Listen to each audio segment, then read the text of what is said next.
Formation of memories and rumors in children. Memories are influential to everyone in the world, no matter what race, religion, or ethnicity. They are not discriminatory, which means even someone that lacks one of the five senses can experience memories. For example, a person that's blind or visually impaired can experience memories through the way they hear, smell, taste, and touch. Although they may be a little different because they cannot visually see them, they're oftentimes more detailed. Rumors are similar in this way, that they can be experienced by everyone, but they're also jumbled when spreading.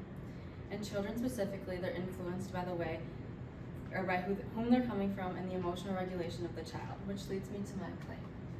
Memories stemming from oral history stories told to you by children by familiar adults will be remembered but can be altered once recalled due to how memories are remembered in the brain. What are memories? Memories are the ability to recall information. This oftentimes makes up an individual's autobiography. They are stored in the sensory components, which are the five senses, and when recalled, they're often put together similar to putting together a puzzle. Once a memory is made, they're stored in the hippocampus, which is a part of the brain that plays a role in the establishment of the new memories. The hippocampus is located in the amygdala, which is the brain's emotional center. It also tells whether the memory is important or informational. Once the memory is put back together, it's transported to the cerebral cortex and the frontal lobe of the brain. And this is a part of the brain that plays a role in the establishment of the new memories. A quote by Elizabeth Kingsinger says it's easy to grab an incorrect block, perhaps one that should be in another memory structure, or to omit a set of blocks that might change the overall structure or interpretation of a past event. In the article that she said this in, she recalled to memories as a cycle and how they update with new information as they're recalled to the forefront of the brain. Emotions are very important in memories, as the complexity of memories often stem from the emotions that create them. Subjective experiences produce emotions, but they also vary from person to person. One person might feel angry about one experience while someone else might feel sad. This effect is the same for memories. Two children with the same negative emotional experience may have two very different memory perceptions because of their emotional regulation. An older child oftentimes focuses more on the central details compared to the younger children that often focus on the peripheral details. Central details are like the main focus of whatever is happening in the memory versus peripheral details, which are like the color of the wall or like little information that doesn't have to do with anything with the memory. A quote by Elizabeth Davis from a UCR assistant professor of psychology states that emotions can influence what we pay attention to, the color of our memories, and make them less accurate. This also pretty much says that change of memories is influenced by the remembrance and conflicts with the truth, oftentimes creating rumors that are formed dependent on the child's emotional regulation. In My Mother's House, the author describes of her mother and grandmother's perceptions and stories growing up in the house. This also creates her own description in her own head of what she thought it would look like. When she eventually traveled there, she was disappointed with what the house actually looked like. She describes this memory and shows how age shows a shifted perspective of what things can actually look like. Mary Mather from the University of Southern California states in the article Emotional Memory, research with older adults reveals a shift in emotional memory such that they are more likely than younger adults to remember information that should enhance mood compared with mood-depressing information. This also says it shows adults see the positive over the negative side, much like her mother and grandmother did. The Maori record their history through oral narratives. This is through songs, proverbs, and genealogy. The Maori define history as the shaping of a past event by those living in the present. This makes it easy for history to be changed as new tellers speak how they remember or heard the story being told to them. The retelling of stories lead to new narratives with underlying details, participants, and symbolic intent that can be altered.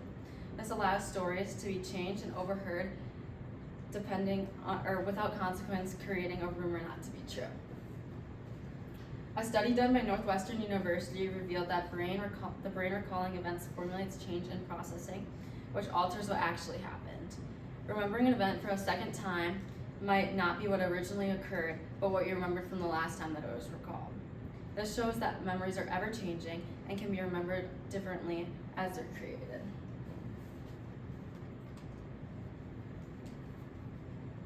In an experiment done by Principe, Daly, and Kuth in 2010, they examined 3 to 5-year-olds' social processes of being exposed to rumor. Each of them were reviewed 1 week after the exposure to the rumor by an adult.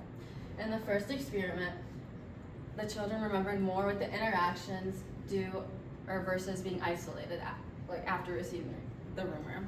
In experiment 2, they had higher remembrance if they received the information from a familiar adult versus a stranger that they didn't know. This shows the effects of misleading information shaped with social interactions and how the same memories can be negotiated in different ways by different people. Rumors are often influenced by social interactions and pressures of group standards. A real-world scenario of this is the game of telephone, which is a funny game played with funny messages passed through one person to another. It experiments how messages can be translated and misinterpreted as they go through people.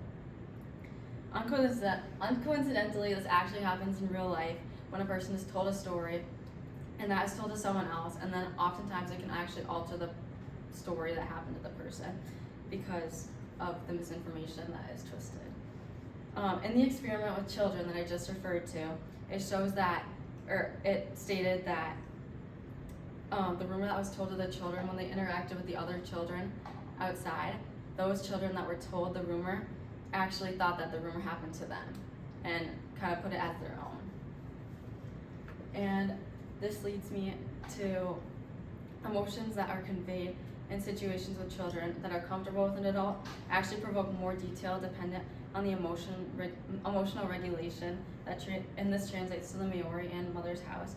Actually explores the changing perceptions of the house and the Maori that pass down their narratives through people that are evolved with the familiar people of their culture, and children are encountered to these oral narratives and actually have the ability to remember it and pass it down, which creates rumors and potentially spreads misinformation for prior generations. And that concludes that memories stemming from oral history stories told to by the children by familiar adults will be remembered and can be altered once recalled due to how memories are remembered in the brain.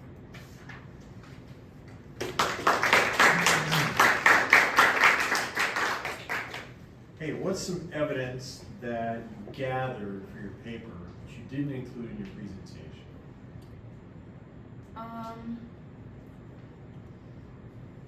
There was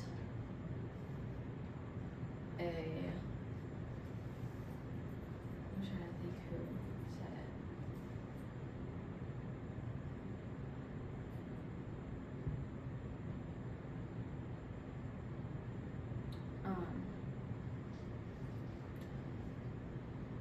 it. In the experiment with the children, they were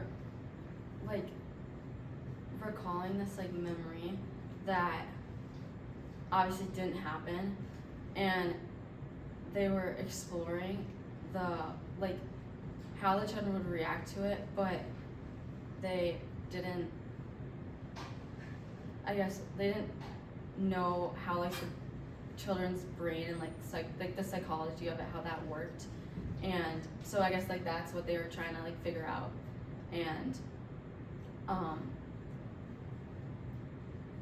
it didn't ultimately come to a conclusion of that, but it just showed how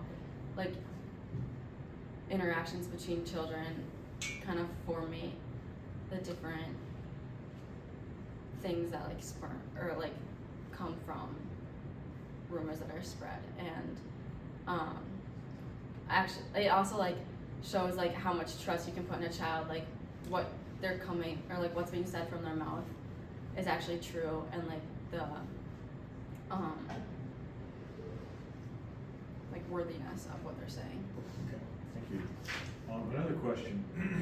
What additional questions emerged from your research, and why are they important? I kind of questioned how, relating back to the telephone game, how different childhood games that are played, hide and seek and sardines and games like that where you're hiding, or even tag where you're running away from them, kind of translate to other real world situations. I kind of think of like tag, you're like running away from someone, so like I guess like how did that stem? Like obviously it's a game now, but like how did it first come from like some experience or like emotional connection that someone had and was like, oh, like let's maybe not focus on the bad, like make it into something good. Okay, thank you. Another round of applause.